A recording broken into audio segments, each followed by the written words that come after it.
Professora de Química. Espero que com vocês esteja tudo bem, positivo como um próton. Nosso assunto de hoje é massa molar e mol. O terror de muita gente, mas eu espero que depois dessa aula você compreenda melhor e ache esse assunto aí bem mais tranquilo, beleza? Bom, além disso, nós vamos falar também de relações estequiométricas em reações químicas. Então, vamos lá? Bom, primeira coisa que nós vamos ver é a diferença de massa molecular e massa molar. Para alguns pode ser a mesma coisa, em termos numéricos, sim, é a mesma coisa. Só que são medidas diferentes, tá bom?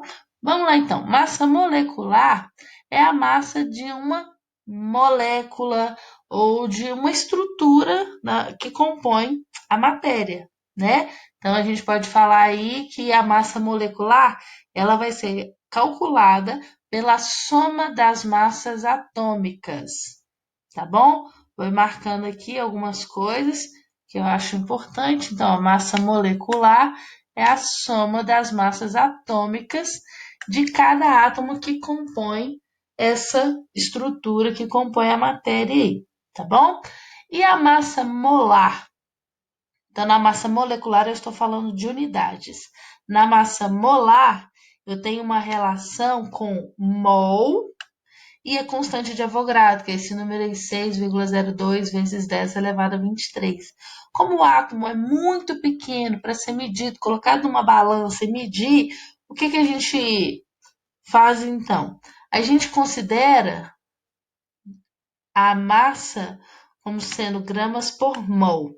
Bom, para eu medir em gramas, eu não conseguiria medir gramas para uma única molécula. Então, eu considero 6,02 vezes 10 elevado a 23 moléculas, esse número gigantesco aí, que é a constante de Avogadro. Bom, um exemplo aqui, peguei a massa do sulfeto de hidrogênio. A massa molecular é de 34,1 U, que é a unidade de massa atômica. A massa molar é 34,1 gramas por mol. Então, a gente vai ver que os dois, as duas grandezas, massa molecular e massa molar, têm o mesmo valor. Elas se diferem nas unidades de medida, tá bom? Quando estiver falando em U, eu estou considerando uma molécula. Se estiver falando em gramas por mol, eu estou considerando esse tantão aqui de molécula, tá bom? Bom, onde eu vou achar essas massas atômicas dos átomos? Tabela periódica, tá bom? Coloquei o exemplo aqui, olha, como que eu calcularia a massa do H2S? Eu venho aqui e vou fazer a marcação de cada elemento químico que eu tenho nessa fórmula. O cálculo, gente, é sempre, olha, quantidade de elemento na fórmula vezes a massa dele que eu encontro na tabela periódica, tá bom? Então, o que eu tenho?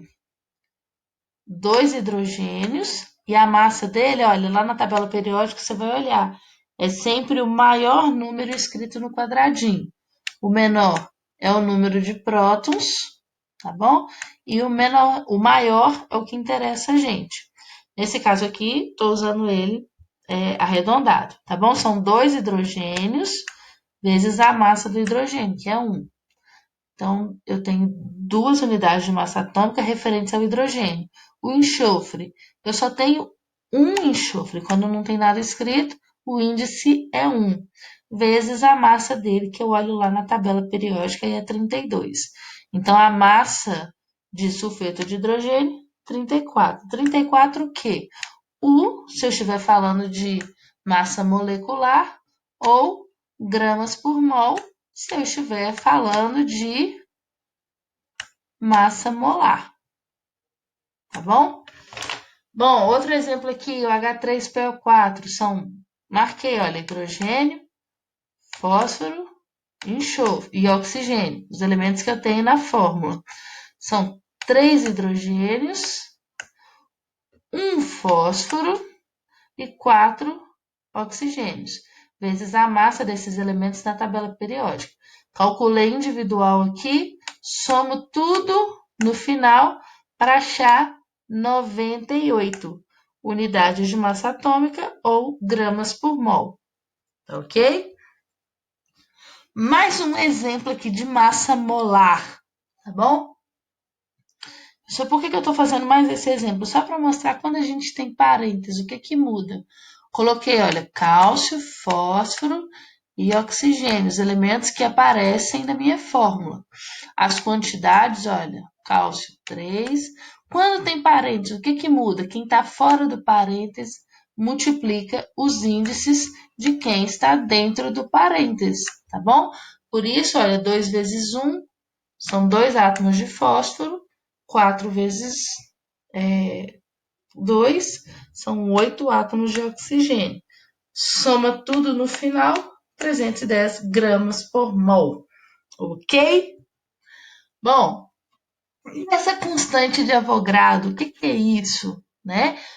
E o que é o mol? Então, coloquei, olha, o número de entidades elementares contidas em um mol correspondem à constante de Avogadro, cujo valor é 6,02 vezes 10 elevado a 23 por mol, ou mol a menos 1, tá bom? Aí você fala assim, meu Deus, entidade, que medo, o que é isso? Gente, entidade em química, a gente vai considerar, né, esse universo submicroscópico que a gente trabalha. Podem ser átomos, moléculas, íons, elétrons, tá bom? Então, um mol de átomos contém 6,02 vezes 10 elevado a 23 átomos, não importa qual átomo é, tá bom? A ideia aqui é, fazendo uma analogia, a gente pode pensar como na dúzia. Se eu falar assim, uma dúzia de ovos tem 12 ovos. Uma dúzia de maçãs tem 12 maçãs. Não importa de quem eu estou falando, se é dúzia, é sempre 12 unidades, tá bom? Aqui, para nós, se eu estiver falando um mol, não importa de que, é sempre 6,02 vezes 10 elevado a 23, o que eu estiver falando, tá bom? Bom, quais são as relações extremamente importantes para a gente nesse universo de quantificar as coisas aqui em química, né? Nessas relações estequiométricas. A gente precisa guardar isso. Um mol de qualquer coisa, como eu disse, tem 6,02 vezes 10 elevado a 23, qualquer coisa. Quanto que isso pesa? A massa molar, que eu calculo na tabela periódica, tá bom? Então, a massa molar, a gente sempre vai ter que recorrer à tabela periódica. Gramas por mol, né? Então, a massa molar.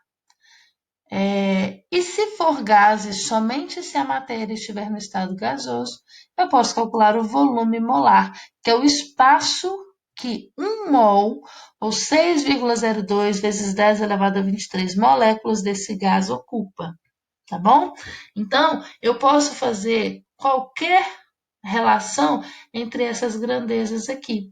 E a gente vai fazer isso sempre 2 a 2, tá ok? Bom, em uma equação química, os coeficientes da substância indicam a quantidade de matéria ou número de mols de cada substância que participa da reação. Você já sabe fazer balanceamento, né? O que a gente aponta aqui, então, é só que esses números indicam para a gente, na verdade, a proporção em mol das substâncias que participam da equação. Então, para essa reação química acontecer, eu preciso de 4 mols de sulfeto de ferro reagindo com 11 mols de oxigênio gasoso. Isso vai formar 2 mols de óxido de ferro mais 8 mols de dióxido de enxofre. Tá bom? Então, coeficientes são, na verdade, proporção em mol. Bom, pensando nisso, lembrando aqui, sabe como é que um químico pede desculpa? Ele diz, foi mal. Adoro piadas de química. Então, olha só, a partir desses coeficientes do balanceamento, a gente sabe a quantidade de cada substância nas possíveis grandezas daquela relação lá que a gente viu. Então, pensando aqui no oxigênio, se eu falar que são 11 mols de oxigênio participando da reação, bom, o mol em quantidade de moléculas é só eu substituir por 6,02 vezes 10 elevado a 23, tá bom? Então, eu teria 11 vezes 6,02 vezes 10 elevado a 23 moléculas de gás oxigênio, que é esse número grandão aqui, tá bom? Bom, e se eu quisesse saber essa relação em termos de massa? Eu pego a massa molar, 32 gramas por mol, e multiplico pelo 11. Então, para essa reação acontecer, eu preciso de 352 gramas de gás oxigênio.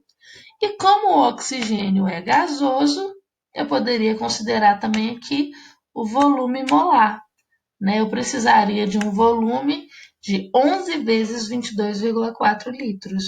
Tá vendo que eu pensei em mol na equação, no coeficiente, e eu multiplico esse número de mol pela grandeza que eu quiser dentro daquelas relações possíveis, tá bom? Bom, e se eu quiser trocar outros participantes aqui para outras grandezas? Exemplo aqui, qual a massa de sulfeto de ferro que participa dessa reação? Gente, dica, falou massa, antes de você começar a pensar, calcula a massa molar, tá bom? Você não precisa nem pensar para calcular a massa molar. Bom, então peguei aqui a massa de um ferro, a massa de 2 enxofres, somando isso dá 120 gramas por mol. Olha só, um mol, olha, gramas por mol, quer dizer que cada um mol pesa 120 gramas. É isso que eu coloquei aqui. E se eu tiver 4 mols? É só multiplicar essa massa por 4, vai dar 480 gramas, tá bom? Poderia montar isso aqui por uma regra de 3 também, para resolver. Qual o número de moléculas de SO2 que participa dessa reação? Ó, número de moléculas. Gente, pelo amor de Deus, pai, número de moléculas é diferente de mol, tá bom? Número de moléculas vai relacionar com a constante do Avogadro, tá bom? Então, se falar número de moléculas, número de átomos, Avogadro, se falar número de moléculas, número de átomos, número de íons, número de qualquer coisa, você tem que usar o 6,02 vezes 10 elevado a 23, tá bom? Eu sei que 1 mol tem 6,02 vezes 10 elevado a 23 moléculas. Mas olha nessa equação, eu tenho 8 mols. Então, eu pego a constante de Avogadro e multiplico por 8. Dá 48,16 vezes 10 elevado a 23. Em notação científica, se eu andar com a vírgula uma casa para a esquerda, olha você ver, andei com a vírgula, aumenta um número aqui em cima, tá bom? Bom, mais um exemplo agora na relação da proporção massa-mol. Qual a quantidade de matéria existente em uma amostra de 80 gramas de metano, CH4? Bom, falou massa. Aonde que tem massa? Né? Que ela falou grama. Grama é unidade de massa. Então nem pensa, calcula a massa molar, tá bom? A massa molar do metano, 16 gramas por mol, tá detalhadinho aqui em cima. 1 mol de metano, então, pesa 16 gramas. Olha, 16 gramas por mol, cada mol pesa 16 gramas. Montei a regra de 3 aqui. Se eu tiver 80 gramas, que é a pergunta do problema, eu vou ter x mol. Então, só multiplicar cruzado. Gente, a dica, resolver a regra de 3 de boaça. Multiplicou cruzado, 16 vezes x igual a 80 vezes 1. Isola o x e calcula aí o valor. Multiplicação e divisão. Beleza. Para montar a regra de 3, interpretar o problema, é onde vem a maior parte da dificuldade. Você vai guardar o seguinte: a primeira linha da regra de 3 é uma informação que você conhece. De onde você conhece? Daquelas relações importantes que eu apontei para vocês, ou de uma equação balanceada, que é o que a gente vai ver daqui a pouquinho.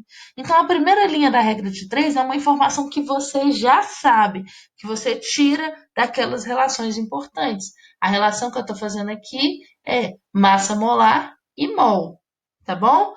E a segunda linha da regra de 3 entra com o dado do seu problema e a pergunta que é o X, tá bom?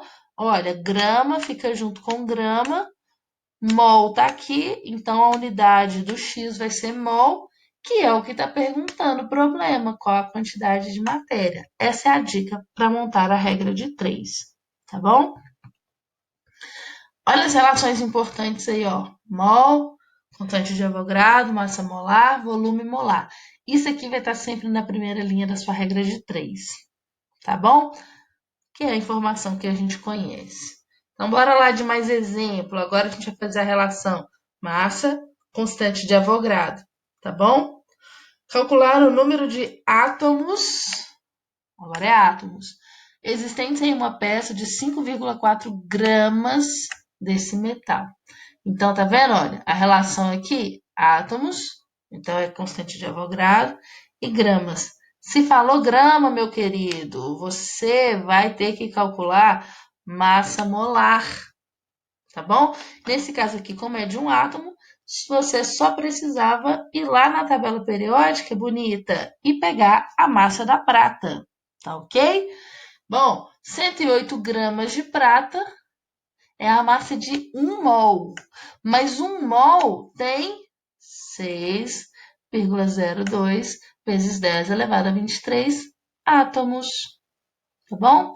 Então, olha, essa primeira linha, informação que eu conheço, 5,4 é uma informação que eu quero calcular. Multiplica cruzada aqui, ó. Vai achar aí 0,3 vezes 10 elevado a 23 átomos, tá bom? Bom, e dá-lhe exemplo. Agora o exemplo vai ser mol e volume molar, tá bom? Ó, calcule a quantidade de matéria. Gente, quantidade de matéria é mol, tá bom? E a massa presente em 179,2 litros. Litro é sempre a relação com volume molar, tá bom? De gás carbônico. Bom, falou massa, antes de começar a pensar, massa molar. Um mol de qualquer coisa tem 22,4 litros. Se eu tiver 179,2 litros, eu vou ter X. Então, ó,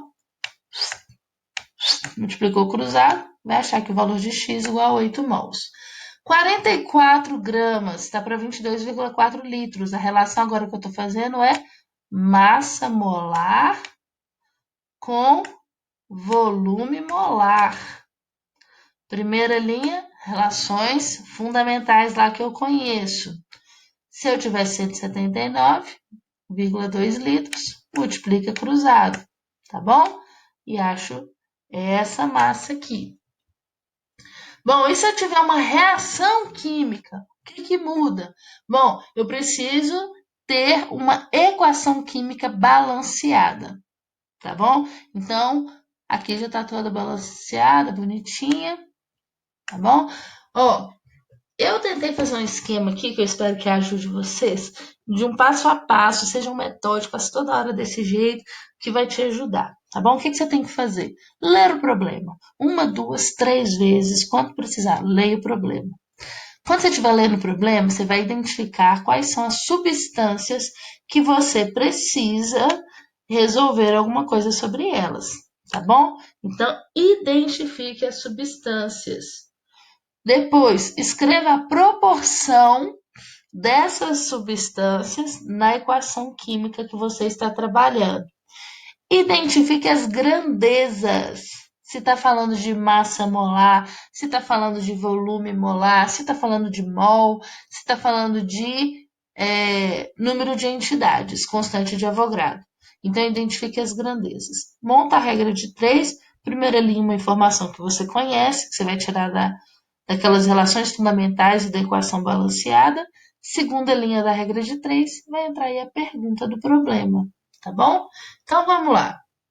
Dada a seguinte reação química, CH4 mais 2O2, formando CO2 mais 2 mols de água. Calcule a quantidade de moléculas, então calcular a quantidade de moléculas de gás carbônico, obtidas a partir da queima do metano com 3 mols de oxigênio. Então, olha só, eu tenho que fazer relação de quem? Gás carbônico e oxigênio. Professora, mas o texto mencionou metano, mas ele não me pergunta nada sobre o metano. E também não me deu nenhum dado sobre o metano. Então, eu ignoro.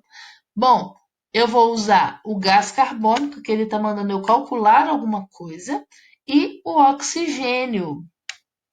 Bom, o gás oxigênio, que é quem ele me deu uma informação. Então, identifiquei as substâncias. Vou escrever a proporção da equação. Essa proporção da equação vai estar sempre em relação ao mol, tá bom? Então, olha aqui, a proporção é de 2 mols de O2 para 1 mol de CO2. Tá aqui, olha. 2 mols de O2 para 1 mol de CO2. Beleza? Bom, quais são as grandezas que vão estar relacionadas? O gás carbônico, eu estou precisando dele em número de moléculas. Número de moléculas, constante de Avogadro. O oxigênio, eu vou trabalhar com ele em mol. Então, olha só, a regra de 3. 2 mols de O2 está para 6,02 vezes 10 elevado a 23 moléculas de CO2.